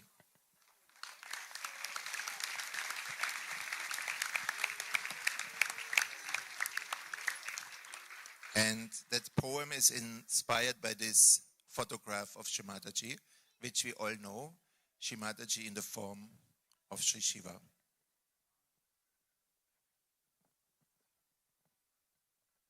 as the rehearsal is still going on, I will read a bit more.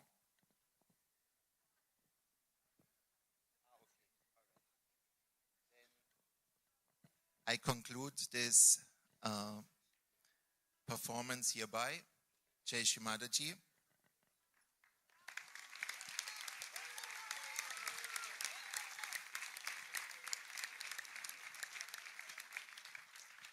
And I want to say there's also beautiful artwork in this book. There's a beautiful Ganesha painting by Prasad Bevan from UK. There's a beautiful painting of Shri Buddha by Jeff Raum from US.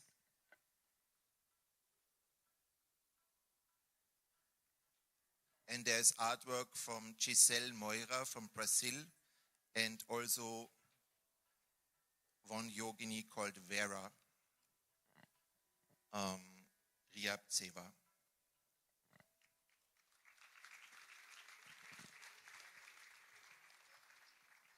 And the book has 4 parts. The first part is The Storm of Love, poems dedicated to Lord Ganesh. Through the Eyes of a Diamond, poems dedicated to Lord Buddha. The Battlefield, poems dedicated to the Great Goddess. And the last, The Eternal Play, poems dedicated to Sri Shiva Shakti.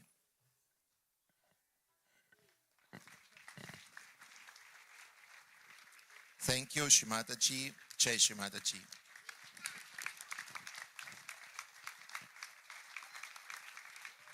Jai Shri Mataji. Sorry, Uncle, for having to cut your wonderful poem recital short. Thank you, Uncle, so much also for letting us experience and enjoy another beautiful art form, poetry.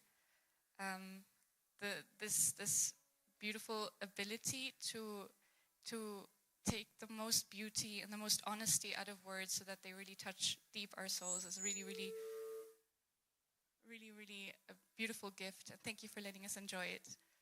So now, I can't see the audience, but one question to the audience. Who here has been to a Sahaj school? Classic question for you, evening programs. Keep your hand up. Who here has kids in Sahaj schools? Had kids in Sahaj schools as well. Who here has taught, volunteered, helped in Sahaj schools? Please, everybody keep your hands up. We want to see all of the hands from all of those questions. Okay, so now we want to expand this wonderful family here and invite the representatives of the Sahaj schools. I'm personally always very excited about their presentations, especially Uncle Mathieu's nice ideas of how to find creative new ways of promoting the Sahaj schools and asking for staffs to come.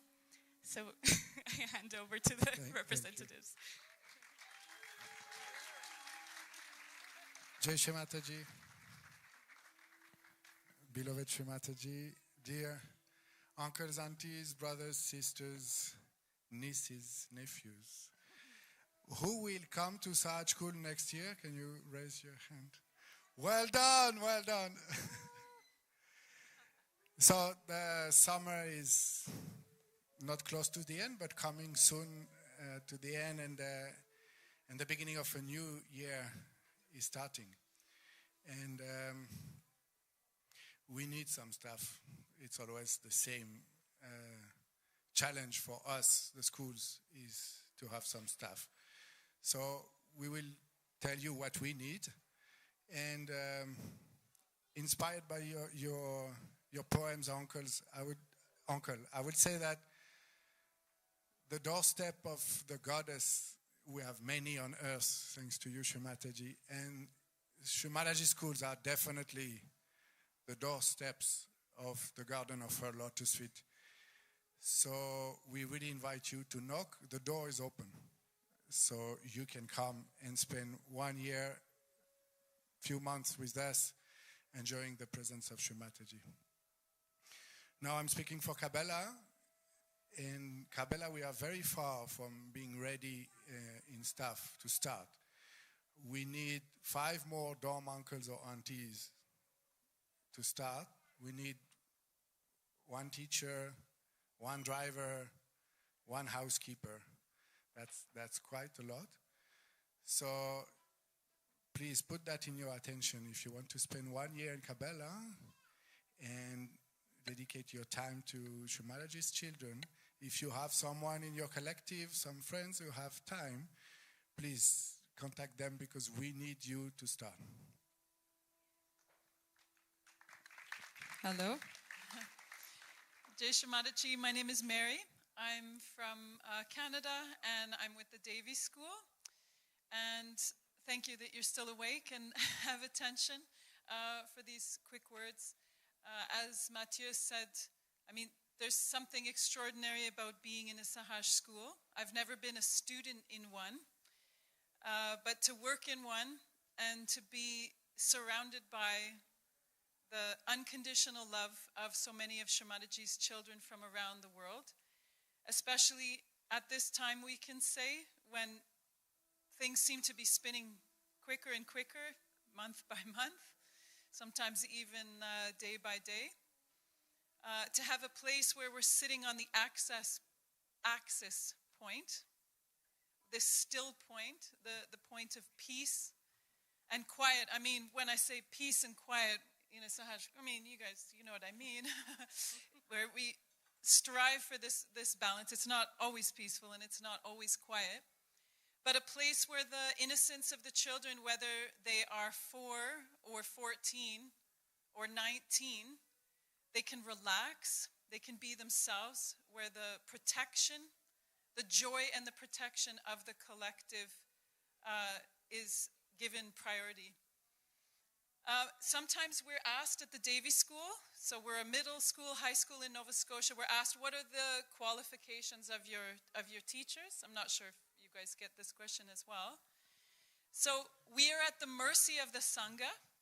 So the qualifications of our teachers are directly parallel to the qualifications of the wonderful and patient and generous yogis and yoginis who come and join us.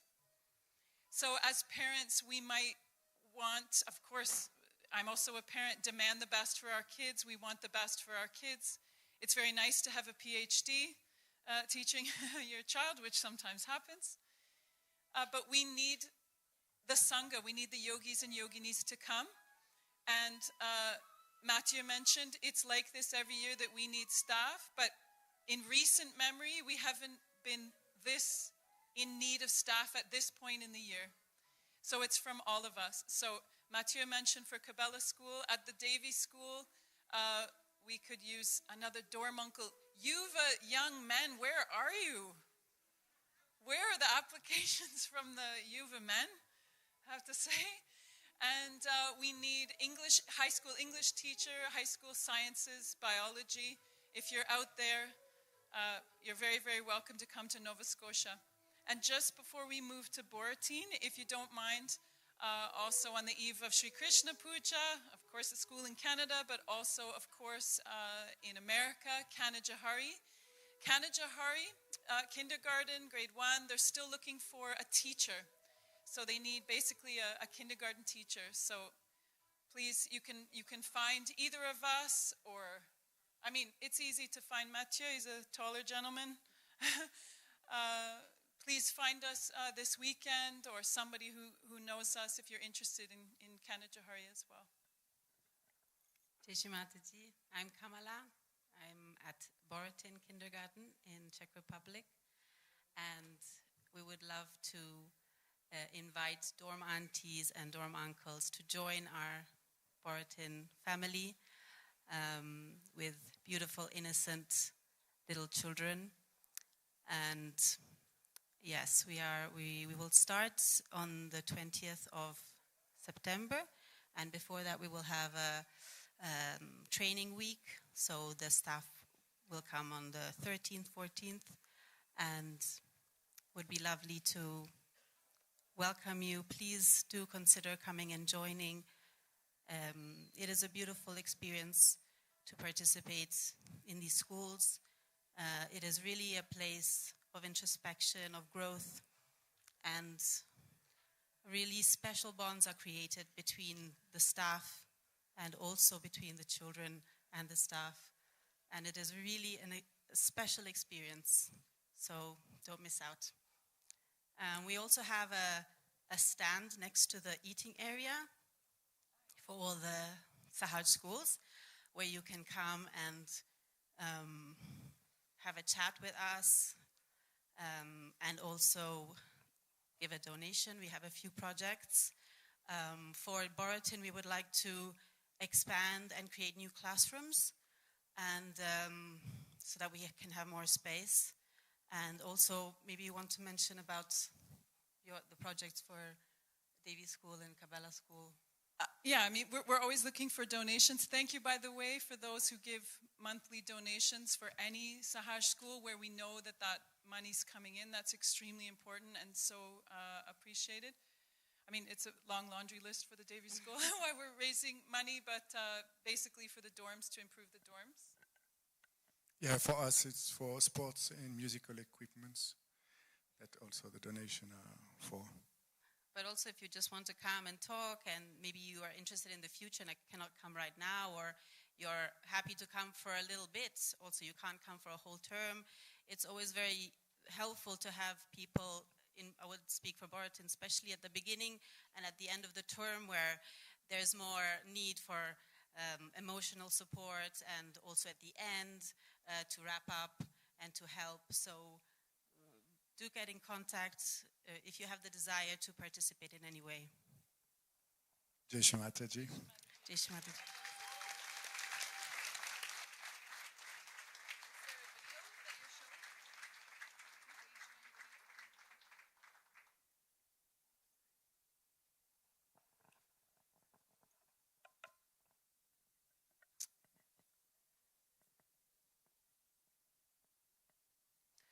So we're now going to show you the trailer for a documentary that was made to celebrate and showcase the history of Sahaj Yoga in Argentina.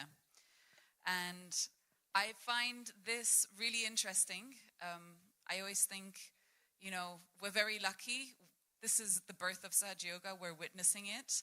In 500 years' time, what will be available for people to see? And I personally feel it's really important for every country to make the history of Sahaj Yoga in their own country. So I'm really looking forward to seeing this trailer. And if Matthias Kenny is still here? Matthias?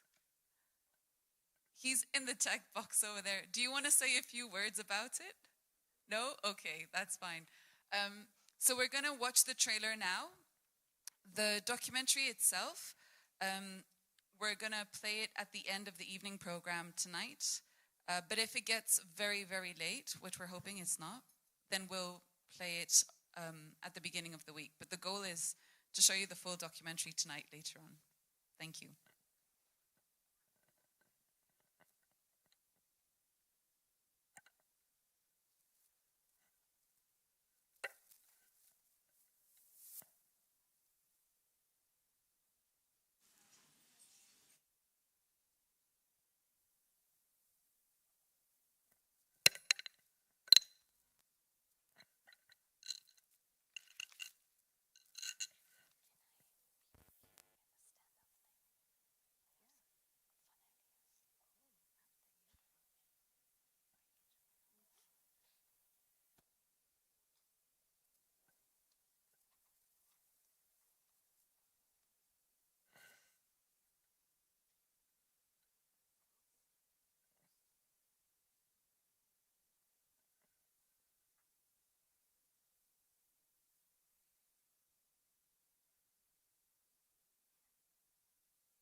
So, the joy of coming to a Shri Krishna Puja is something always does not go according to plan.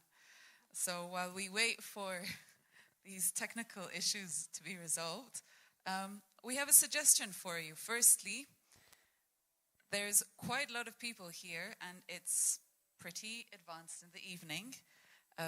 Well done. It's really nice to see so many of you here still. And we thought, why don't we stand up a bit, shake our muscles a little bit just to get the blood flowing. We've been sitting down for quite a number of hours now. Let's stretch some legs. Yeah. Get up. Everyone, make yourself tall, baby. Shake the stiffness out of your muscles. Yeah. You can go on your tiptoes, up and down a little bit. And now maybe turn to your neighbor. How about you high-five your neighbor and pat them on the back? You can tell your neighbor, good job for waking up today for Havan and still being here tonight. Yeah. Good job for enjoying Raksha Bandhan.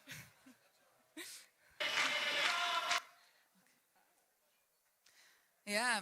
Just move your wrists, move your ankles, stretch your back out a bit. And I think we're good. All right, we can sit back again. Thank you.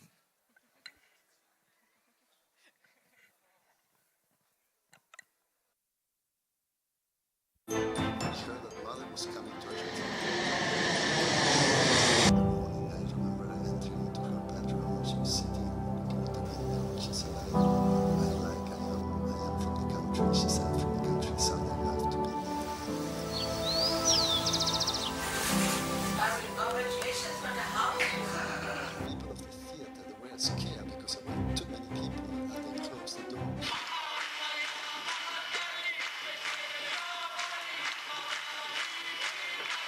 It was really, really incredible.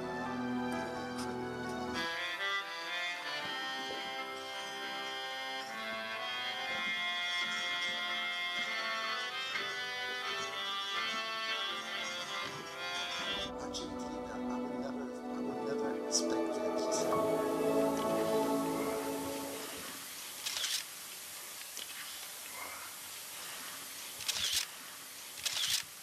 Oh my God. May God bless you. Que Dios los bendiga a todos. All of you have got it. Todos ustedes la han sentido. I bow to you, all saints. Me inclino delante de todos ustedes. Son todos Argentina, I never expected. Argentina, nunca lo hubiera creído.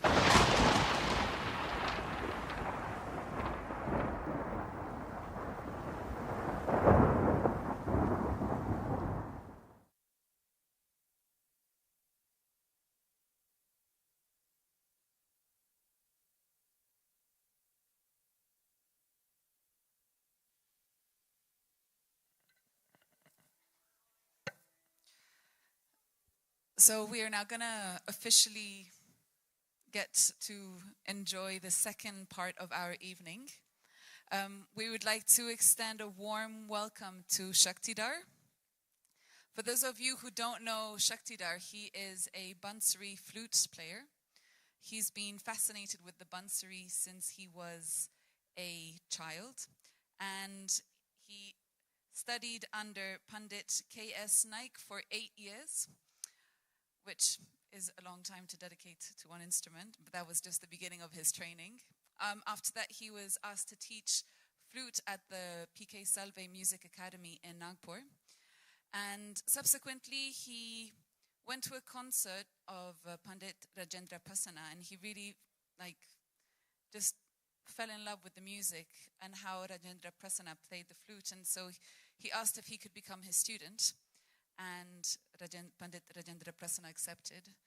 So he studied for a few more years under him.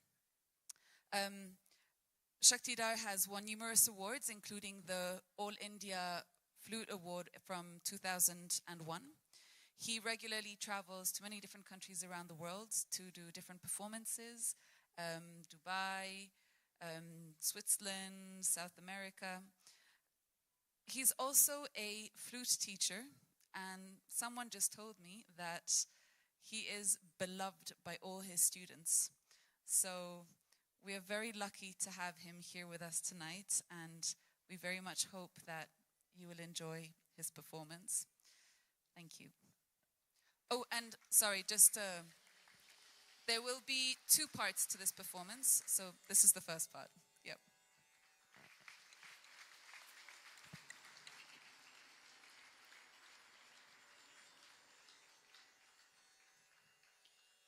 Jai Shri Mataji. Can you hear me? Yeah? Wow. Happy to see the kids are still enjoying the night. And we are happy also to be here again to offer our music at the Lotus Feet of Shri Mataji. Tonight, we have planned something special. First, we'll play a classical raga as usual with my students and Manish. Then, since Shri Krishna is about collectivity, so we are offering some collective music where the flute is actually collaborating with many other instruments and other art forms. So that will be coming next. First, I'll be playing Rageshri, set to Japtal and Drut Tintal. With me, Manish on the tabla, our dear brother, and Abhishek on the flute, and Sarthak from Delhi. He will also be playing the flute with me. Abhishek is from Seattle, USA.